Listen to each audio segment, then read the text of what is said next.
Oo. Uy, kakabalik ko lang ng iplan ko. Yung isang ano, Okay, okay go. kasi yung ganito na tubol. May mga times doon na ano, Out. sobrang na Out. galaw Out, ako ah. ng single. 0-0-1. Mas mataba pa ako kaysa ngayon. Mga 8 kilos na so far yung binagsak ko after maglaro. Takbo ng cross court, tapos yung mabilisan, doon nag-umpisa. Tapos yung natapilog ako, parang doon na yata na bumigay. So after nun, mga ilang araw na hirap ako makatayo ng diretso. Ngayon, naka-recover naman, i-double check ko na lang kasi kami maganda.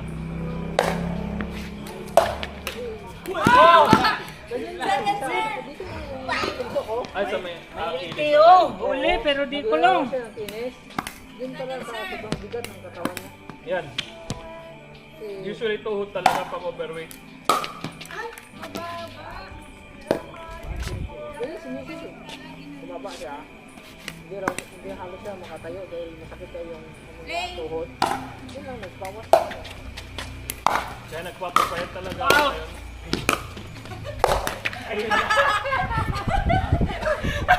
Kasi mahirap talaga maging athletic tapos hindi kaya ng katawan mo kahit manasok. Kasi dati sanay ako sa ganyan movement. Pero hindi ako college, nung upper college, payat talaga ako. Nag-opisina na, may mga inom-inom na. Nakakapagod to. 1-1-1. Ako yung dati ko, nag-basketball ako. 1-1-1. Pero, Pero hindi ka tumaba. hindi. Pero kaya pa rin ang isip ko, pero yung katawan ko. Kapag may edad-edad na din. Oo. Ako mag-40 na din ako eh.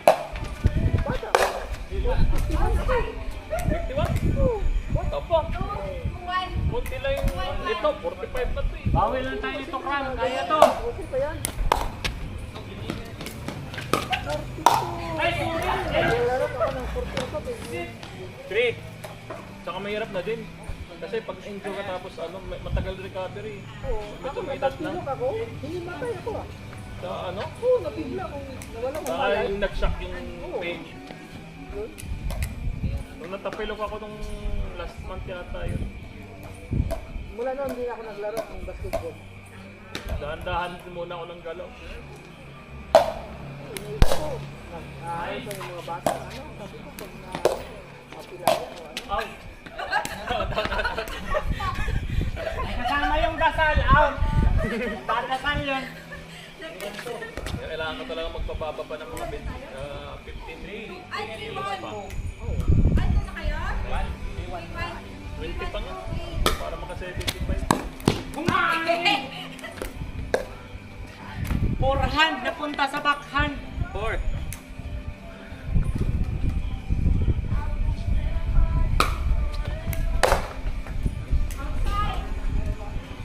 Ganda ng position ng ni Kram. Yeah. Gagi sir, siyalan. Oo, panalo. Tuwa ako nun kagabi. Puro sigit, puro lang. Ikaw yung natalo. Grabe din mga ano ah. Wala lang, dami lang hindi bumibili pero may ano, may pag-asa yan. Oo. Gagi yung improvement niya.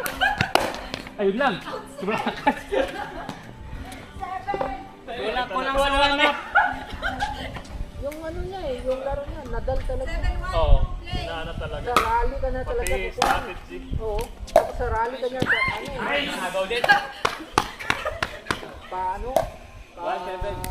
Bahala ka dyan, basta rally lang rally. Hanggang sa ano. Yung na-appreciate ko sa kanya kasi hindi siya naturally gifted. Ano talaga, hard work talaga. Kita mo talaga galing sa sipag at sagat.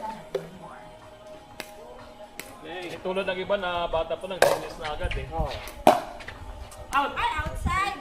Nice, Kram. Nagka-score tayo, Kram. Tapos pinag-aralan talaga yung mga laro, no? Play. Galing din na ano niya. Di ba? Ay, In pa. In pa. paluin ko na ata. Straight out! World class din yung ano na eh, training. 7-2. Oo, nagdalagos po namin ah. Sana all. Di ba? Ay, kaso may mga naman yun sir. Yung trainer ko, yung percent, no? Tapos base pa. Oo. Pero kahit na. Tax pa. Pwede ATP yun sa likod. Warm up nyo muna si Grab. Grabe kayo. Pinapatakbo nyo agad. 8, 2.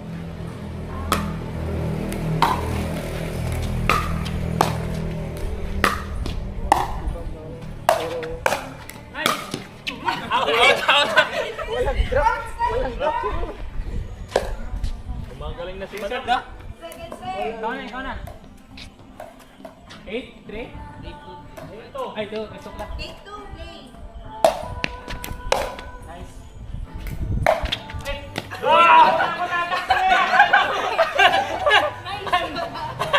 Ang liit doon. Yan talaga sabi ni Lord. Dito talaga sa gilid. Ha? Dito ka talaga magbabantay sa gilid. Set, doon ako tatakbo eh. 5, 2, play. Gumalaw ka kagad sir eh. Ha? Okay, Gumalaw ka kagad. Kaya nga. Hindi ba papunta sa iyo yung bola, gumalaw ka kagad eh. Yan yung dapat mo ma-break na habit. Pina-anticipate ko na doon yung tatapos. Pinakako ko na doon pala dito. Play. Okay, 11. Change Change score. score. Dito tayo magaling Grab. Okay.